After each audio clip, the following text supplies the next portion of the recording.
కర్నూలు పోలీసులు వాహనాల తనిఖీలు చేశారు. ఎన్నికలు సమీపిస్తున్న నేపథ్యంలో కర్నూలు జిల్లా ఎస్పీ జి కృష్ణకాంత్ ఐపీఎస్ ఆదేశాల మేరకు తెల్లవారుజామున కర్నూలు జిల్లా సరిహద్దు పంచలింగాల చెక్పోస్టు వద్ద పోలీసు అధికారులకు వచ్చిన సమాచారంతో తనిఖీలు చేపట్టారు.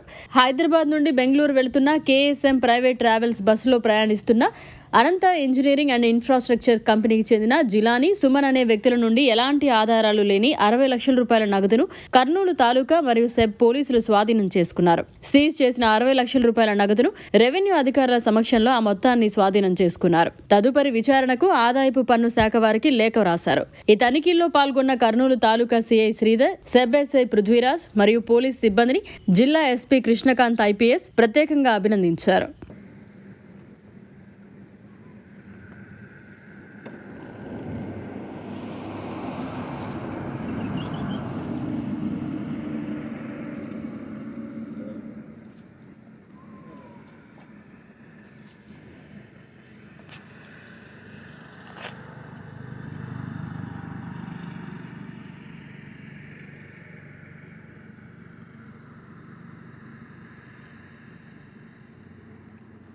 That's